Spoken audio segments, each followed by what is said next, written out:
مرد ہو یا عورت ہو، ہر ایک کے دل میں تمنا ہوتی ہے۔ اللہ تعالیٰ ہم سب کو اپنی زندگی میں بار بار اپنے گھر کا دیدار عطا فرمائے اور اپنے محبوب صلی اللہ علیہ وسلم کے در کی قبولیت والی حاضری اللہ بار بار نصیب فرمائے۔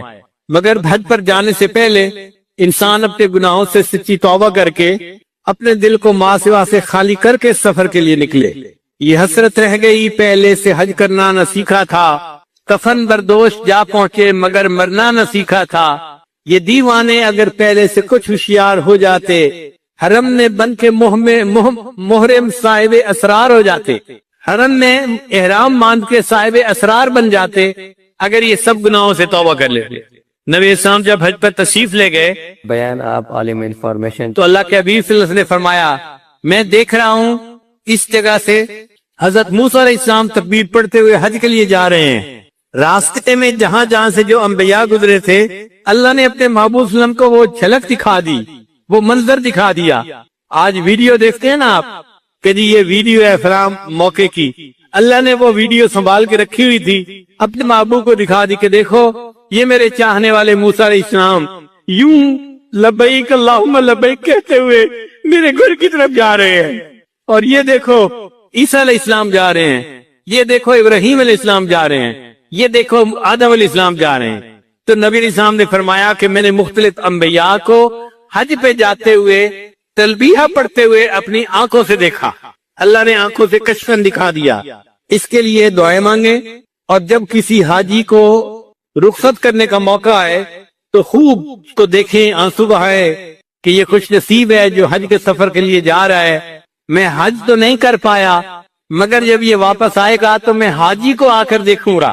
ہمارے حضرت رحمۃ اللہ فرمایا کرتے تھے کہ شروع میں میرے اوپر تنگی کے حالات تھے تو میں حج پہ نہیں جا سکتا تھا، مگر میں حاجی کیمپ چلا جاتا تھا، اور جو حجاج رخصت ہو رہے ہوتے تھے میں ان کو آنسوں سے الوداع کرتا تھا اور اللہ سے دعائیں مانگتا تھا۔ پھر اللہ نے ہمارے شیخ کے لیے بھی حرم کے راستے کھول دیے۔ حضرت خواجہ عبد المالک صدیقی رحمۃ اللہ علیہ کو خواب میں نبی علیہ السلام کی زیارت نصیب ہوئی۔ اللہ کے محبوب صلی اللہ علیہ وسلم نے فرمایا عبد المالک ہمیں ملنے نہیں آتے۔ عرض کیا اے اللہ کے حبیب صلی اللہ علیہ وسلم دل تو بڑا چاہتا ہے، میرے پاس وسائل نہیں ہیں، پیسے نہیں ہیں کہ میں آ سکوں۔ تو جب یہ کہا تو نبی علیہ السلام نے خواب میں فرمایا اچھا ہم کہہ دیں گے، اچھا ہم کہہ دیں گے۔ پھر اس کے بعد ہر سال جب حج کا موقع آتا کہیں نہ کہیں سے حضرت کو حج کی دعوت ملتی کہ جی ہم ٹکٹ بنوا دیتے ہیں، خرچہ کرتے ہیں، آپ جائیں حج کر کے آئیں۔ زندگی کے 27 سال حضرت زندہ رہے اور آپ نے اس کے 27 سال اس کے بعد 27 مرتبہ حج ادا کیا۔ ان کے حالات زندگی میں لکھا ہے بیان آپ عالم انفارمیشن چینل کہ جب وہاں جاتے تھے تو صدیقی نسبت تھی، سیدنا صدیق ان کی اولاد میں سے تھے۔ جب ان کو سلام پڑھا کرتے تھے تو سلام کا جواب سنا کرتے تھے، وعلیکم السلام یا ولدی، اے میرے بیٹے وعلیکم السلام۔ ساری زندگی سلام پڑھتے تھے، جواب سنتے تھے، جواب سنتے تھے۔ جب آخری مرتبہ حج کیا تو سیدنا صدیق اکبر کی طرف سے آواز آئی وعلیکم السلام، اور جو بیٹے کہا کرتے تھے وہ نہیں کہا گیا۔ تو حضرت کو اسی وقت پتہ چل گیا کہ اب مجھے لوٹ کے نہیں آنا، یہ میں آخری حج ہوں جو کر کے اپنے رب کے پاس چلا جاؤں گا۔ حاجی جب لوٹ کے آئیں تو آپ ان کو جا کر ملیں، محبت کا اظہار کریں، ان سے حج کے حالات پوچھیں، حسرت سے ان کا چہرہ دیکھیں۔ میں اگر بیت اللہ کو جا کے نہیں دیکھ سکا، یہ بندہ تو دیکھ کے آیا ہے نا، میں اس کو تو دیکھ سکتا ہوں۔ اس طرح اللہ تعالیٰ آپ کے لیے بھی حج کے راستے ہموار فرما دیں گے۔ نبی علیہ السلام جب معراج پر تشریف لے گئے تو آپ جب معراج سے واپس تشریف لائے تو حدیث پاک میں آتا ہے کہ حضرت موسیٰ علیہ السلام راستے میں انتظار کر رہے تھے۔ ملاقات ہوئی، موسیٰ علیہ السلام نے پوچھا اے اللہ کے حبیب صلی اللہ علیہ وسلم اللہ نے آپ کو کوئی تحفہ دیا؟ نبی علیہ السلام نے فرمایا مجھے 50 نمازوں کا تحفہ ملا۔ عرض کیا اے اللہ کے محبوب صلی اللہ علیہ وسلم میری امت پر چند نمازیں فرض تھیں، بیان آپ عالم انفارمیشن چینل سے، اور ان کے لیے وہ نمازیں پڑھنی بھی مشکل ہو گئی تھی۔ یہ 50 نمازیں تو ٹو مچ ہیں، آپ اللہ کے حضور جا کے عرض کریں کہ اس میں کچھ ڈسکاؤنٹ دے دیں، کم کر دیں۔ چنانچہ نبی علیہ السلام نے بار بار اللہ کی خدمت میں عرض کی، اللہ نے 50 کو 5 بنا دیا۔ اے میرے محبوب تیری امت 5 نمازیں ادا کرے گی، میں ان کے نام اعمال میں 50 نمازیں ادا کرنے کا ثواب لکھوا دوں گا۔ تو علماء نے یہاں نقطہ لکھا ہے کہ بھائی انبیاء تو اور بھی تھے، حضرت موسیٰ علیہ السلام نبی اسلام کا راستے میں بیٹھ کے انتظار کیوں کر رہے تھے؟ تو علماء نے اس کا جواب یہی دیا ہے. وہ کہتے ہیں کہ دیکھو انبیاء میں حضرت موسیٰ علیہ السلام کو اللہ نے طور پر بلا کر کوہ طور پر بلا کر ہم کلامی کا شرف عطا کیا تھا. اب اس ہم کلامی کے بعد حضرت موسیٰ علیہ السلام کے دل میں تمنا پیدا ہوئی, اے اللہ میں آپ کو دیکھنا چاہتا ہوں. تو انہوں نے کہا رب ارنی انظر الیک. اللہ نے فرمایا نہیں تو دنیا میں نہیں دیکھ سکتا. پھر اللہ تعالیٰ نے طور پر تجلی ڈالی, فخر موسیٰ صاعقہ, موسیٰ علیہ السلام بے ہوش ہو کے گر گئے. اب موسیٰ علیہ السلام کو پتا تھا کہ میں اللہ کا دیدار نہیں کر سکا, مگر انہوں نے کہا کہ اچھا اللہ نے اپنے محبوب کو دیدار کے لیے بلایا ہے, تو میں اگر دیدار نہیں کر سکا تو میں محبوب کے راستے میں انتظار میں بیٹھتا ہوں, وہ اللہ کا دیدار کر کے آئیں گے, میں ان کے دیدار سے اپنی آنکھوں کو ٹھنڈا کر لوں گا. اسی حضرت موسیٰ علیہ السلام نبی علیہ السلام کے انتظار میں بیٹھے ہوئے تھے. آپ عالم انفارمیشن چینل اسی طرح فرما رہے ہیں اگر ہم حج پہ نہیں جا سکے تو جو حج کر کے لوٹیں گے ہم ان کا ہی چہرہ دیکھیں گے. یہ وہ خوش نصیب بندہ ہے جس کو اللہ نے اپنے گھر کے دیدار کے لیے بلایا اور حج کر کے یہ واپس آیا ہے. انشاءاللہ جب حج کے دنوں میں دعائیں مانگیں گے اور دل میں تمنا رکھیں گے اور حاجی کو محبت سے رخصت کریں گے اور واپسی پر حسرت کے ساتھ استقبال کریں گے, اس عمل کی وجہ سے اللہ تعالی ہم مسکینوں کے لیے بھی حج کرنا آسان فرما دیں گے. اللہ تعالی ہم سب کو حج کی توفیق عطا فرمائے. وآخر دعوانا ان الحمدللہ رب العالمین. ذی الحجہ کے مہینے میں بہت غمزدہ ہوتے تھے, حتیٰ کہ جب ذی الحجہ کے 10 دن آتے وہ کسی سے زیادہ بات چیت نہیں کرتے تھے, خاموش رہتے تھے اور ہر وقت توجہ اللہ رجوع اللہ کی کیفیت ہوتی تھی. اور کئی مرتبہ تو ایسے ہوتا تھا کہ کھانا کھاتے کھاتے ایک ٹھنڈی آ لیا کرتے تھے اور کہتے تھے معلوم نہیں عشاق کیا کر رہے ہوں گے کہ ساری دنیا سے اللہ کے چاہنے والے, اللہ کے عاشق اللہ کے گھر میں اس وقت جمع ہیں. معلوم نہیں کوئی طواف کر رہا ہوگا, کوئی حجر اسود کو بوسہ دے رہا ہوگا, کوئی مقام ابراہیم پہ نفل پڑھ رہا ہوگا, کوئی عرفات کے میدان میں اس وقت بیٹھا ہوا دعائیں مانگ رہا ہوگا. معلوم نہیں عشاق کیا کر رہے ہوں گے. دل تڑپتا تھا کاش کہ میں بھی وہاں ہوتا. جسم گھر میں ہوتا تھا اور دل حجاج کے ساتھ اٹکا ہوا ہوتا تھا. بیان آپ عالم انفارمیشن دل کہہ رہا ہوتا تھا فرما رہے ہیں اجازت ہو تو آ کر میں بھی شامل ان میں ہو جاؤں, اجازت ہو تو آ کر میں بھی شامل ان میں ہو جاؤں. سنا ہے کل تیرے در پر ہجوم عاشقہ ہوگا, اے اللہ کل آپ کے در پر آپ کے عاشق اکٹھے ہوں گے میدان عرفات میں, اجازت ہو تو میں بھی ان عاشقوں میں آ کے شامل ہو جاؤں. تو یہ ایک ایسی عبادت ہے کہ جس کی تمنا ہر مومن کے دل میں فطری طور پہ ہوتی ہے, امیر ہو یا غریب ہو, عالم ہو یا جاہل ہو, مرد ہو یا عورت ہو, ہر ایک کے دل میں تمنا ہوتی ہے. اللہ تعالیٰ ہم سب کو اپنی زندگی میں بار بار اپنے گھر کا دیدار عطا فرمائے اور اپنے محبوب صلی اللہ علیہ وسلم کے در کی قبولیت والی حاضری اللہ بار بار نصیب فرمائے. مگر حج پر جانے سے پہلے انسان اپنے گناہوں سے سچی توبہ کر کے اپنے دل کو ماں سوا سے خالی کر کے سفر کے لیے نکلے. یہ حسرت رہ گئی پہلے سے حج کرنا نہ سیکھا تھا, کفن بردوش جا پہنچے مگر مرنا نہ سیکھا تھا. یہ دیوانے اگر پہلے سے کچھ ہوشیار ہو جاتے, حرم میں بن کے محرم صاحب اسرار ہو جاتے, حرم میں احرام باندھ کے صاحب اسرار بن جاتے اگر یہ سب گناہوں سے توبہ کر لیتے. نبی اسلام جب حج پر تشریف لے گئے بیان آپ عالم انفارمیشن تو اللہ کے حبیب صلی اللہ علیہ وسلم نے فرمایا میں دیکھ رہا ہوں اس جگہ سے حضرت موسیٰ علیہ السلام تکبیر پڑھتے ہوئے حج کے لیے جا رہے ہیں. راستے میں جہاں جہاں سے جو انبیاء گزرے تھے اللہ نے اپنے محبوب صلی اللہ علیہ وسلم کو وہ جھلک دکھا دی, وہ منظر دکھا دیا. آج ویڈیو دیکھتے ہیں نا آپ کہ جی یہ ویڈیو ہے فلاں موقع کی, اللہ نے وہ ویڈیو سنبھال کے رکھی ہوئی تھی, اپنے محبوب کو دکھا دی کہ دیکھو یہ میرے چاہنے والے موسیٰ علیہ السلام یوں لبیک اللہم لبیک کہتے ہوئے میرے گھر کی طرف جا رہے ہیں, اور یہ دیکھو عیسیٰ علیہ السلام جا رہے ہیں, یہ دیکھو ابراہیم علیہ السلام جا رہے ہیں, یہ دیکھو آدم علیہ السلام جا رہے ہیں. تو نبی علیہ السلام نے فرمایا کہ میں نے مختلف انبیاء کو حج پہ جاتے ہوئے تلبیہ پڑھتے ہوئے اپنی آنکھوں سے دیکھا. اللہ نے آنکھوں سے کشفن دکھا دیا. اس کے لیے دعائیں مانگے, اور جب کسی حاجی کو رخصت کرنے کا موقع آئے تو خوب اس کو دیکھیں, آنسو بہائے کہ یہ خوش نصیب ہے جو حج کے سفر کے لیے جا رہا ہے. میں حج تو نہیں کر پایا مگر جب یہ واپس آئے گا تو میں حاجی کو آ کر دیکھوں گا. ہمارے حضرت رحمۃ اللہ فرمایا کرتے تھے کہ شروع میں میرے اوپر تنگی کے حالات تھے تو میں حج پہ نہیں جا سکتا تھا, مگر میں حاجی کیمپ چلا جاتا تھا اور جو حجاج رخصت ہو رہے ہوتے تھے میں ان کو آنسوؤں سے الوداع کرتا تھا اور اللہ سے دعائیں مانگتا تھا۔ پھر اللہ نے ہمارے شیخ کے لیے بھی حرم کے راستے کھول دیے۔ حضرت خواجہ بن مالک صدیقی رحمۃ اللہ علیہ کو خواب میں نبی علیہ السلام کی زیارت نصیب ہوئی۔ اللہ کے محبوب صلی اللہ علیہ وسلم نے فرمایا عبد المالک ہمیں ملنے نہیں آتے؟ عرض کیا اے اللہ کے حبیب صلی اللہ علیہ وسلم دل تو بڑا چاہتا ہے، میرے پاس وسائل نہیں ہیں، پیسے نہیں ہیں کہ میں آ سکوں۔ تو جب یہ کہا تو نبی علیہ السلام نے خواب میں فرمایا اچھا ہم کہہ دیں گے، اچھا ہم کہہ دیں گے۔ پھر اس کے بعد ہر سال جب حج کا موقع آتا کہیں نہ کہیں سے حضرت کو حج کی دعوت ملتی کہ جی ہم ٹکٹ بنوا دیتے ہیں، خرچہ کرتے ہیں، آپ جائیں حج کر کے آئیں۔ زندگی کے 27 سال حضرت زندہ رہے اور آپ نے اس کے 27 سال اس کے بعد 27 مرتبہ حج ادا کیا۔ ان کے حالات زندگی میں لکھا ہے بیان آپ عالم انفارمیشن چینل کہ جب وہاں جاتے تھے تو صدیقی نسبت تھی، سیدنا صدیق اکبر کی اولاد میں سے تھے۔ جب ان کو سلام پڑھا کرتے تھے تو سلام کا جواب سنا کرتے تھے وعلیکم السلام یا ولدی، اے میرے بیٹے وعلیکم السلام۔ ساری زندگی سلام پڑھتے تھے، جواب سنتے تھے، جواب سنتے تھے۔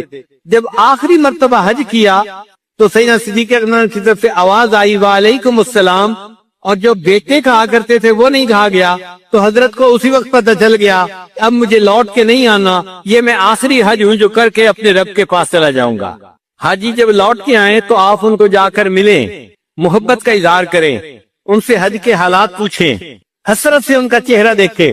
میں اگر بیت اللہ کو جا کے نہیں دیکھ سکا، یہ بندہ تو دیکھ کے آیا ہے نا، میں اس کو تو دیکھ سکتا ہوں۔ اس طرح اللہ تعالیٰ آپ کے لیے بھی حج کے راستے ہموار فرما دیں گے۔ نبی علیہ السلام جب معراج پر تشریف لے گئے تو آپ جب معراج سے واپس تشریف لائے تو حدیث پاک میں آتا ہے کہ حضرت موسیٰ علیہ السلام راستے میں انتظار کر رہے تھے۔ ملاقات ہوئی، موسیٰ علیہ السلام نے پوچھا اے اللہ کے حبیب صلی اللہ علیہ وسلم اللہ نے آپ کو کوئی تحفہ دیا؟ نبی علیہ السلام نے فرمایا مجھے 50 نمازوں کا تحفہ ملا۔ عرض کیا اے اللہ کے محبوب صلی اللہ علیہ وسلم میری امت پر چند نمازیں فرض تھیں بیان آپ عالم انفارمیشن چینل سے اور ان کے لیے وہ نمازیں پڑھنی بھی مشکل ہو گئی تھی، یہ 50 نمازیں تو ٹو مچ ہیں، آپ اللہ کے حضور جا کے عرض کریں کہ اس میں کچھ ڈسکاؤنٹ دے دیں، کم کر دیں۔ چنانچہ نبی علیہ السلام نے بار بار اللہ کی خدمت میں عرض کی، اللہ نے 50 کو 5 بنا دیا۔ اے میرے محبوب تیری امت 5 نمازیں ادا کرے گی، میں ان کے نامہ اعمال میں 50 نمازیں ادا کرنے کا ثواب لکھوا دوں گا۔ تو علماء نے یہاں نقطہ لکھا ہے کہ بھائی انبیاء تو اور بھی تھے، حضرت موسیٰ علیہ السلام نبی علیہ السلام کا راستے میں بیٹھ کے انتظار کیوں کر رہے تھے؟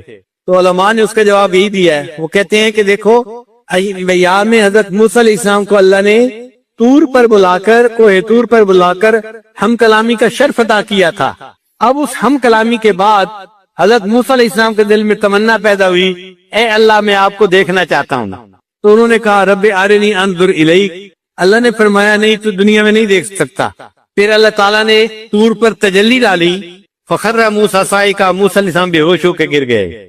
اب موسیٰ علیہ السلام کو پتا تھا کہ میں اللہ کا دیدار نہیں کر سکا، مگر انہوں نے کہا کہ اچھا اللہ نے اپنے محبوب کو دیدار کے لیے بلایا ہے تو میں اگر دیدار نہیں کر سکا تو میں محبوب کے راستے میں انتظار میں بیٹھتا ہوں، وہ اللہ کا دیدار کر کے آئیں گے، میں ان کے دیدار سے اپنی آنکھوں کو ٹھنڈا کر لوں گا۔ اس لیے حضرت موسیٰ علیہ السلام نبی علیہ السلام کے انتظار میں بیٹھے ہوئے تھے۔ آپ عالم انفارمیشن چینل اسی طرح فرما رہے ہیں اگر ہم حج پہ نہیں جا سکے تو جو حج کر کے لوٹیں گے ہم ان کا ہی چہرہ دیکھیں گے، یہ وہ خوش نصیب بندہ ہے جس کو اللہ نے اپنے گھر کے دیدار کے لیے بلایا اور حج کر کے یہ واپس آیا ہے۔ انشاءاللہ جب حج کے دنوں میں دعائیں مانگیں گے اور دل میں تمنا رکھیں گے اور حاجی کو محبت سے رخصت کریں گے اور واپسی پر حسرت کے ساتھ استقبال کریں گے، اس عمل کی وجہ سے اللہ تعالی ہم مسکینوں کے لیے بھی حج کرنا آسان فرما دیں گے۔ اللہ تعالی ہم سب کو حج کی توفیق عطا فرمائے۔ وآخر دعوانا ان الحمدللہ رب العالمین۔ بیوی خامد والا مسئلہ ہے تو چھوڑنے کی تعلیم دی نا روزے نے، تو اس کا مطلب یہ کہ ان 4 عبادات میں 2 عبادات اصل ہیں، ایک نماز اور ایک حج، اور باقی 2 عبادات جو ہے نا وہ ان کی مددگار ہیں۔ زکوٰۃ نماز کی مددگار ہے اور روزہ حج کے مددگار ہے۔ تو اصل نمایاں عبادات 2 بنی، ایک نماز اور ایک حج۔ اگر آپ غور کریں تو ان دونوں نمازوں میں اجتماعیت کا سبق ہے، نماز میں بھی اجتماعیت کا سبق ہے. 5 وقت ایک مرد اپنے گھر سے نکل کے مسجد میں آئے اور جماعت کے ساتھ نماز پڑھے. پھر 1 ہفتے کے بعد مسجد نہیں، محلے کے لوگ ایک جامع مسجد کے اندر آ کر نماز پڑھیں تو بڑا مجمع کر دیا گیا. پھر سال میں 2 مرتبہ شہر کے لوگ شہری سطح کے اوپر عید کی نماز کے لیے اکٹھے ہوں. تو دیکھو اجتماع بڑھاتے گئے. تو نماز کا مقصد بھی اجتماعیت سکھانا تھا اور حج کا مقصد بھی اجتماعیت سکھانا ہے. حج میں بھی اسی طرح ہوتا ہے. ساری دنیا سے اللہ کے چاہنے والے بندے اپنے گھروں کو چھوڑ کر، کاروبار کو چھوڑ کر، احرام باندھ کر نکل پڑتے ہیں اور اللہ کے گھر کی طرف چل پڑتے ہیں. وہاں حرم میں کسی ایک ملک کے بندے نہیں آتے، کسی ایک قوم اور قبیلے کے بندے نہیں آتے، پوری دنیا سے ایمان والے سمٹ کے یہاں آتے ہیں. لاکھوں کا مجمع ہوتا ہے وہاں پہ. تو اجتماعیت نماز میں بھی تھی اور اجتماعیت حج نے بھی سکھائی. مگر اس میں ایک مزے کی بات ہے کہ ایک ایسا وقت آیا کہ جہاں حج کے موقع پر حج کا اجتماع اور نماز کا اجتماع اکٹھا ہو گیا. عرفات کا میدان ہے، سب لوگ احرام باندھ کے جمع ہیں. اب وقوف عرفات کرنا ہے تو شریعت نے کہا کہ دیکھو ہم نماز کے ٹائم کو آگے پیچھے کر دیتے ہیں، تم وقوف کو آگے پیچھے نہیں کر سکتے. لہذا ظہر اور عصر ملا کے پڑھ لی اور جو مغرب کی نماز تھی اس کو عشاء کے ساتھ پڑھنے کا حکم دیا. ایک نماز کو وقت سے پہلے پڑھنے کا حکم دے دیا اور دوسری نماز کو وقت گزرنے کے بعد پڑھنے کا حکم دے دیا. اللہ کی شان ہے، جیسا حکم دے ہم بندے ہیں، اس پر عمل کرنا ہے. مگر اللہ نے یہ دکھا دیا کہ دیکھو یہ دونوں عمل آپس میں اگر تقابل کرو گے تو نماز کی اجتماعیت بڑی عبادت ہے. ہم نے حج کی عبادت کو اپنی جگہ رکھا اور نماز کو آگے پیچھے کروا دیا. اور اصل دین اسلام کا جو پیغام ہے وہ بھی اجتماعیت ہے.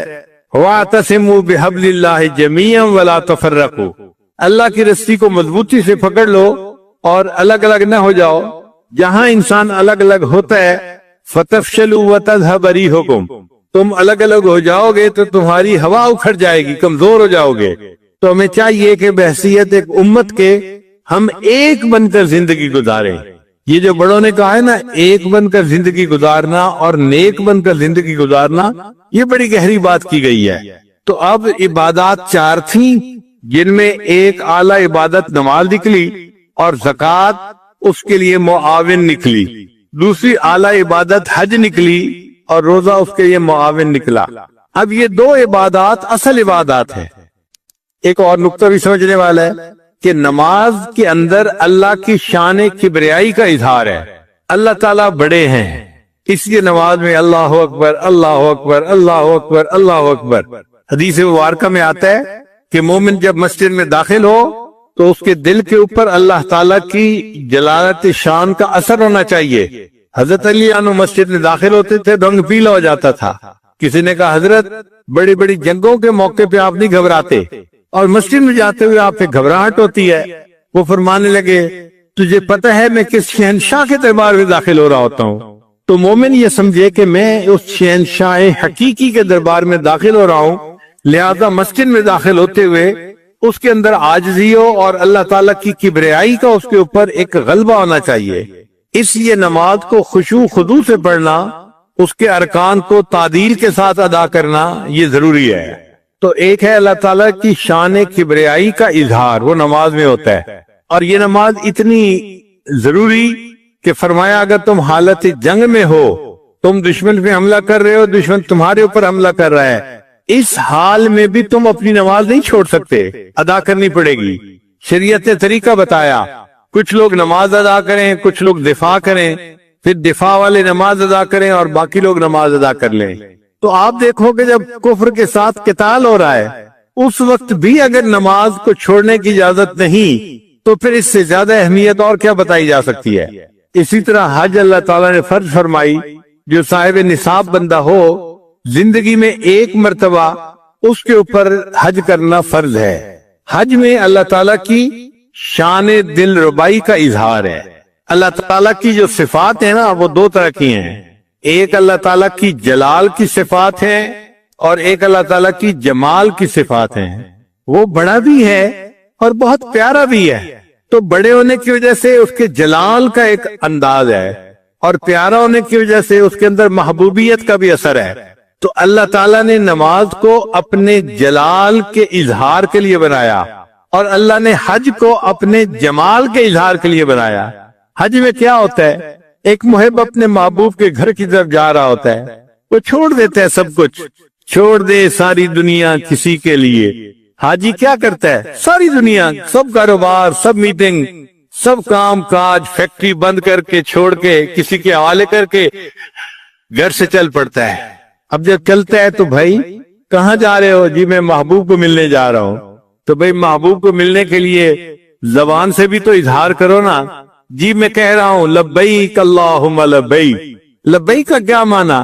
اے میرے محبوب میں حاضر حاضر خدمت میں آپ کا ہوں. لبیک اللہم لبیک لبیک لا شریک لک لبیک ان الحمد والنعمت لک والملک لا شریک لک. اللہ کوئی تیرا شریک نہیں، جیسا محبوب تو ہے ایسا کوئی اور محبوب دنیا میں ہے ہی نہیں، بس میں آپ کے در پہ جھکنے کے لیے اپنے گھر سے چل پڑا ہوں. تو حج میں اللہ تعالیٰ کی شان دل ربائی کا اظہار ہے. اب عموماً دیکھا گیا ہے کہ مہمان بہت سارے آنے ہو نا تو ان کو پہلے کسی ایک جگہ اکٹھا دیا جاتا ہے اور پھر ان کو اصل جگہ پہ لایا جاتا ہے. اللہ تعالیٰ نے بھی ایسے کیا، میرے بندو آ جاؤ اور مینا کے اندر تم اپنا قیام کر لو. جب اکٹھے ہو جاؤ گے تو پھر 8 ذی الحجہ کو 5 نمازیں مینا میں ادا کرنا اور پھر 9 ذی الحجہ کی جو صبح ہوگی اس کو تم مینا سے چل کے عرفات میں اکٹھے آ جانا. اب حاجی لوگ پہلے مینا میں اکٹھے ہوتے ہیں اور پھر وہاں سے چل کے عرفات میں جاتے ہیں. اور عرفات میں اللہ نے جو عبادت حج کی بنائی وہ دعا مانگنا بنائی. اگر اللہ تعالیٰ چاہتے تو 2 رکعت نماز کو حج بنا دیتے، اللہ کے اختیار میں تھا، مگر ہمارے لیے مصیبت ہو جاتی. کچھ لوگ تو نماز ادا کر لیتے اور کچھ میرے جیسے ہوتے جو ابھی وضو ہی کرتے پھر رہے ہوتے. بڑھاپا ہے اور وقت لگتا ہے زیادہ واش روم میں تو ان کا وضو ہی نہ ہوتا اور ان کی جماعت ہی رہ جاتی. تو اتنا سفر کر کے جاتے اور وہاں جا کے نماز پڑھ نہ سکتے، ان کی تو حج چلی جاتی. پھر لاکھوں عورتیں ہوتی جو اپنے گھروں سے اتنا خرچہ کر کے وہاں جاتی اور ان دنوں میں انہوں نے نماز پڑھنی نہ ہوتی، ان کی بھی نماز رہ جاتی، تو حج تو رہ جاتا. اللہ نے فرمایا نہیں کوئی 2 رکعت نہیں پڑھنے، بس تم نے ظہر سے لے کے مغرب تک کا جو درمیان کا وقت ہے نا اس میں وہ اس سے دعا مانگنی ہے. اور یہی جو وقوف عرفہ ہے یہ حج کا سب سے بڑا رکن اعظم ہے. جس نے اس کو ادا کر لیا الحج العرفہ، اس نے گویا حج کو ادا کر لیا. تو وقوف عرفہ میں کیا کرتے ہیں؟ دعا مانگتے ہیں.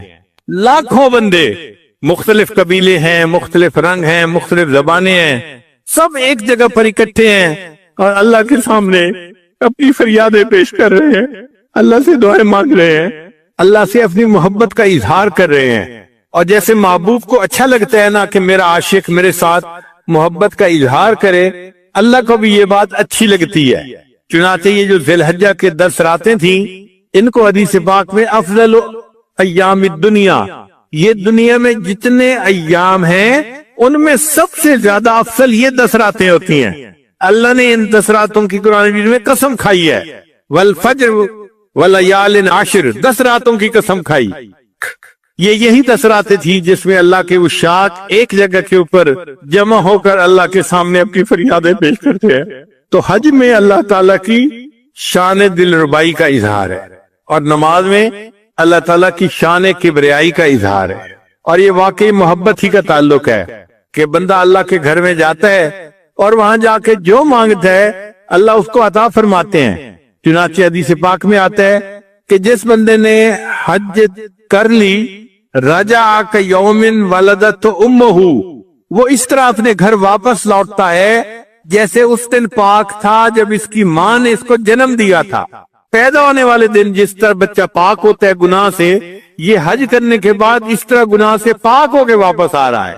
اتنا بلند مرتبہ کر دیا، اتنا اجر عطا کر دیا. اس لیے نبی علیہ السلام فرماتے ہیں کہ میں نے عرفہ کے دن شیطان کو اتنا ذلیل ہوتے ہوئے دیکھا کہ اتنا ذلیل ہوتے ہوئے تو کہیں اور نہیں دیکھا. یا تو بدر والے دن شیطان کو ذلیل ہوتے دیکھا تھا یا پھر عرفہ میں ذلیل ہوتے دیکھا. وہ اپنے سر میں مٹی ڈالتا ہے،